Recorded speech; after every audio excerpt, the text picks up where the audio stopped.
Here with Concordia head tennis coach David DeSimone to preview the spring season for the Concordia tennis programs. That already had some matches in back in the fall, but most of the season is yet to come here.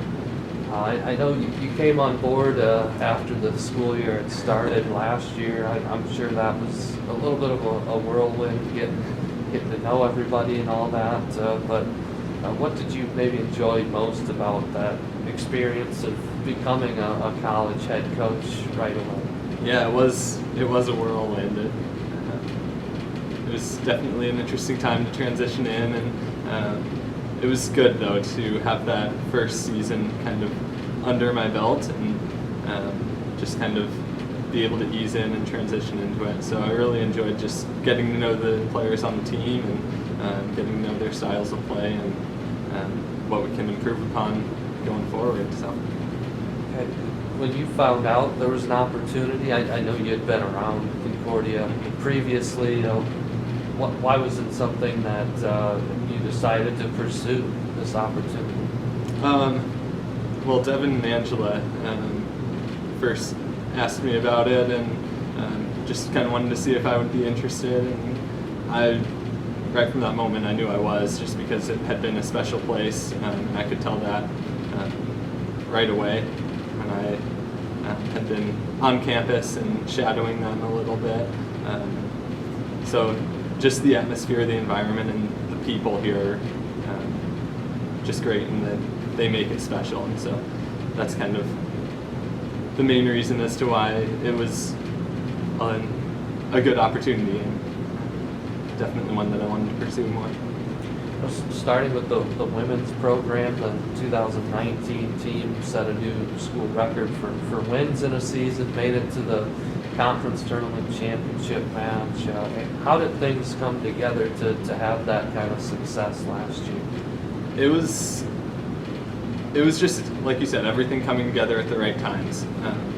So I wish I could take more credit for it, but I can't.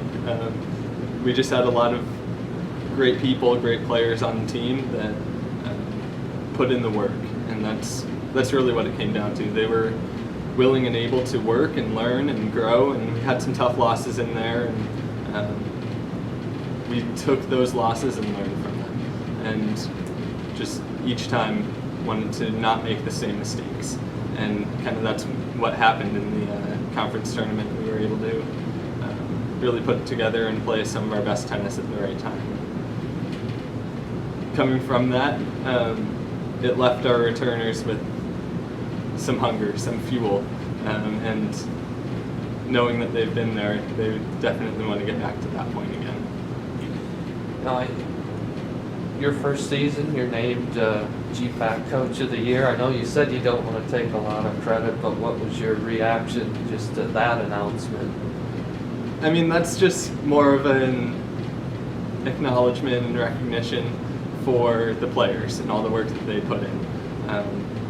Because without them committing to that process and putting in the work, none of the other results happen, that included. So yes, it's my name technically on it, but it's that team that did all the work.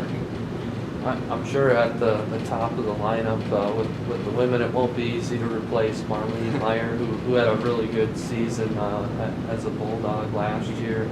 But there's also a lot of depth in the program. We saw that with the way you performed at the back end of the lineup too. What can you say about where things are at depth-wise with that team? Yeah, I'm really excited about the depth that we have on the women's side. So we saw that at the fall tournaments that we played. Just anywhere from realistically 3 through 9 are pretty even in any given day. Good things can happen there. So a lot of good stuff going on there, and we'll just kind of see how it all comes together towards the bottom of the lineup there. Can you give us maybe a little bit of a picture of who might be competing at the top to play number 1, number 2 for the women? Yeah, so Claudia Miranda Vieira is returning. She played 2 for us last year and was pretty solid in that spot. And then Kirsten Wagner as well is a senior this year, and she's she'll be right in that mix as well. She was our 4 singles last year for most of the year, so those two are the likely candidates. Like I said, though, we've got a lot of depth, we've got a lot of strength there throughout all of our lineups, so I wouldn't be surprised if some other people get in that mix too. The men had some ups and downs last year. They did make some improvement from the previous season. What did you learn about the men's team that has you optimistic for 2020? Yeah, I am pretty optimistic. It'll come down to decision making. That's kind of what I learned last year, and what we really need to improve upon. And for them, we have all the shots. Everyone has the skills and capabilities to put it together on any given day. It's just being willing and being patient enough to wait for that opportunity in each point or each match. So it'll come down to decision making, I think, and so that's what we've been able to spend a decent amount of time working on, and hopefully it'll show some results here later in the season. You have a key senior in Luke Zoller, who's had a ton of experience at the college level. What does his presence in the lineup do for this team? Yeah, more than anything, Luke's a great kid. He brings a lot to the team, a lot of maturity, a lot of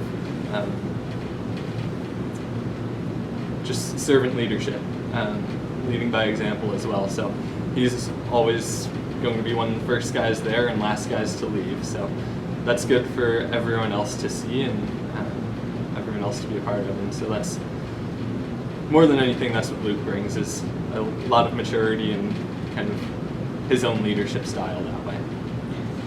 Isaac Howes and Jack Kitson made a big impact as freshmen. What are they showing now in their development as they move into their second year in the program? Yeah, we have a lot of young guys that are still growing and maturing on the court, and I'll be excited to see how they transition, where their games take them this season.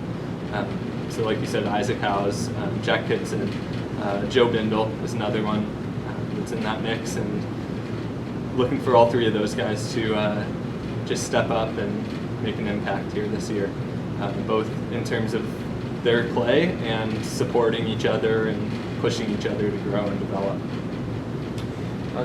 Certainly the women were close to winning a conference championship in the tournament last year, but it's something these programs are still kind of striving for.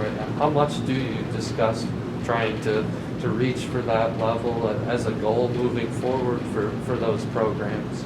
Yeah, I mean, it's always the goal to be playing our best tennis at the end of the season, throughout the conference play and then in the conference tournament at the end. So, we discussed that we want to be playing our best tennis then. We want to be making our best decisions on court at that time as well. And we know that if that happens, if we're doing all the little things to get us there, the results will follow. There are a lot of good teams in conference for both men and women, so we'll have to be playing our best tennis each day that we go out and compete against them.